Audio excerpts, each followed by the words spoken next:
Hey, welcome back to my channel, Duct Tape Mechanic. In this video, I'm going to give you the top 3 reasons why the dryer on this sort of stacked Whirlpool washer-dryer combination unit is not heating at all. So if you find this video to be helpful, make sure you subscribe to my channel for more DIY and tinkering videos. So this is the unit in question. It's a Whirlpool combination washer-dryer, or laundry center, if you will. These things are like $1,500. Very expensive. This model is still sold in stores today. But basically what's happening is that this dryer is not heating. And I'm going to give you the top 3 reasons why that may be the case. If you go on YouTube, there's not very much information available on these dryers or these units at all. So I figured this video would be worthwhile. And if you're curious, that is the model number right there. But pretty much, if yours is made by Whirlpool and looks anything like that, this video is going to be applicable for you. So let's get to it. First thing we want to do is make sure this unit is unplugged. We're going to remove the 3 screws to this bottom panel right here. So 1, 2, and 3 right there.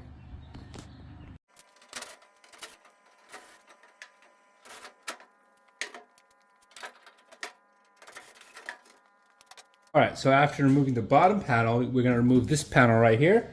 And there's little clips that you have to depress using a putty knife. So they're like, one's right there, and the other one's on the other side.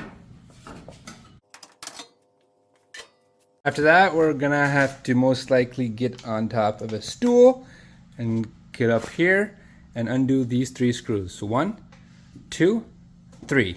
So what that's going to do is it's going to loosen up the panel. So we're going to pull it out. It's got these little clips on the side that are just going to come out of the slots, and we're just going to set it up here.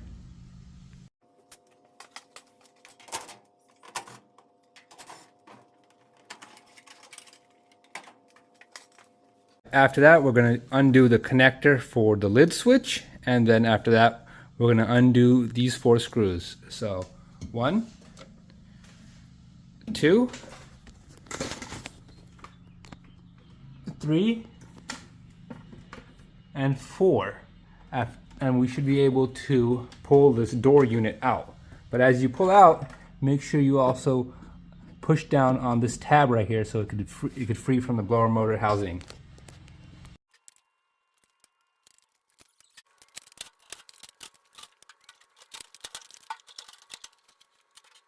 After that door assembly has been removed, we will have to remove this metal piece as well.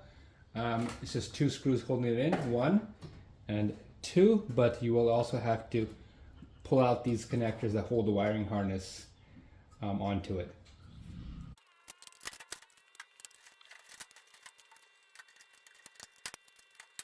So I do apologize if there's a little bit of a background noise. I don't know what my neighbor's doing, maybe pressure washing his driveway or something.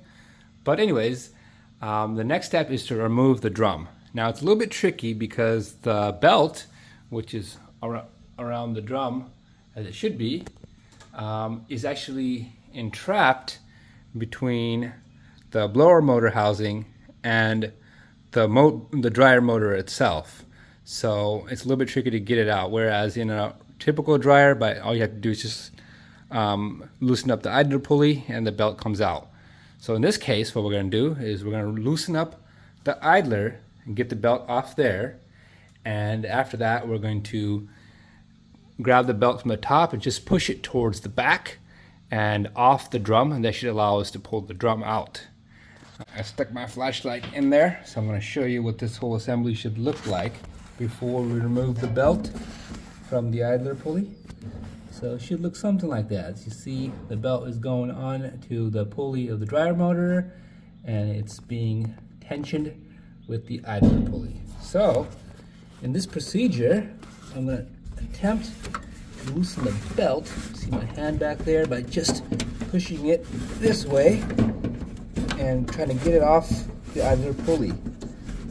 That's the only way to do it, unless you want to take this whole thing apart, which I don't.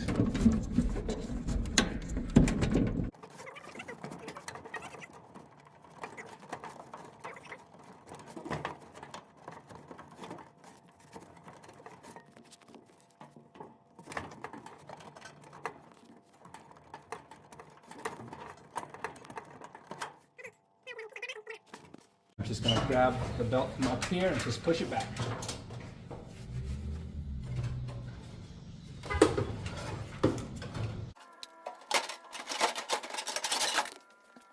So that was pretty much the hardest part of the whole thing, because after that it's pretty much just like troubleshooting any other dryer.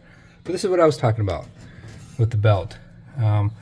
This is the belt, this is the pulley for the dryer motor, and the belt is trapped between the motor and the housing. You can't get it out without removing the housing here. So, or without removing the motor, I should say. But in order to do that, you gotta take off the blower wheel, which is a pain. So this is kind of a workaround that, especially if your belt is not broken, why go through all those extra steps? All right, let's quickly cover the top 3 reasons why we had to do this in the first place. The number 1 reason would be that it's a bad heating element. This is a very easy thing to check. All you got to do is get your multimeter, put it into continuity mode, beep beep, and then get a screwdriver. Just take off one terminal right here. With one terminal connector removed, just put one of your probes here, one up here, doesn't matter which color. And if there's a beep sound, your heating element is good. So that would be the number 1 reason, a bad heating element. But in this case, that is good. And if you do have a bad one, it's really easy. It's just held in by this bracket right here on the side, one screw right there. And then all you gotta do is just undo these couple of connectors right here, and this thing should come right out. I will try to post the replacement parts so you can just find them using the links in the description, but if I can't find the parts to all of them, I'm sure you can search by model number on Google as well. The second reason is that one of the safety mechanisms, or the fuses, has been tripped. Now, there's 2 main fuses here that can trip. I'll give you the reasons for those as well. So here is the high limit one. So that one you can test using the same way you would test the heating element, which is pretty much you just test for continuity. You may have to undo both of the connectors here, but that one right there, you just put one on each terminal and you check right there, and that checks out. Now if it didn't check out, it wouldn't beep. So what you have to do is you'd have to replace this high limit fuse, but then at the same time you would also have to figure out why that thing tripped. Most of the time it trips because there's an issue with one of the thermostats. Most of the time it's because of a cycling thermostat is also bad. So what I like to do, or the heating element is grounded. Basically what I like to do is I like to check for that. You pretty much just put one of your probes on the terminal of the heating element and one against the casing. And if it makes a beeping sound, your heating element is grounded, causing this to trip. Now, if it's not the heating element, just go ahead and just replace the high limit thermal fuse and also these 2 thermostats, this one right here and that one right there. They usually all come in a package, and that will solve that issue. All right, so the second one that can go out as well is the fuse on the blower motor housing. This will also lead to a no heat issue as well. So you can check that also the same way. And let's see, we're just gonna put one probe there, one there, and we got continuity. So that tells us that this fuse is okay as well. But if yours is blown, you do need to replace that unit. And 90% of the time this is tripping is because there's some sort of clog in the air system, whether it's in the dryer itself is filled up with lint, or it's downstream in the ductwork. So that needs to be vacuumed out and resolved after you've changed the fuse. Otherwise it's just going to trip again. All right, so reason number 3, and actually the cause why this thing wasn't heating, is that there's some sort of breakage in the wire. That could be anywhere along the dryer, starting from the back to where it goes up to the heating element. In this case, I'm going to show a clip of it. I've already resolved it, but basically what was happening was the wire at the motor connector for the heating element was severed. Now, it was kind of weird how it was severed, so I did some further investigation, and I saw that the mounts for the dryer motor had completely failed, and the motor itself had turned, and it's completely severed the wire.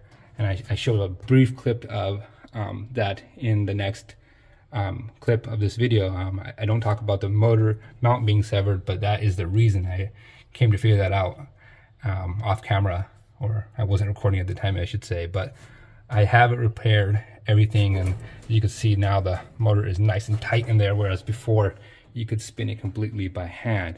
But yeah, the third reason is some sort of wiring issue, whether it's, and I've also seen where the terminal block in the back, the screws, or one of the screws that hold the 3-prong connector, gets loose, so it's no longer sending 240 volts to the heating elements. All right, on this particular one, looks like we found the culprit to why it wasn't heating.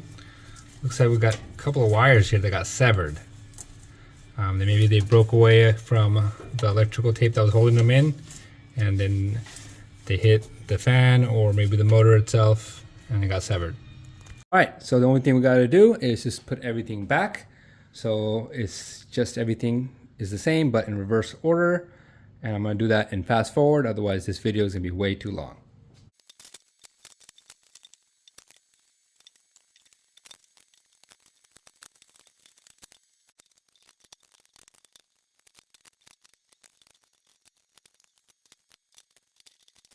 All right, that's it. So if this video was helpful in helping you fix your nearly $1,500 washer dryer stacked combination unit, make sure you hit the thumbs up sign.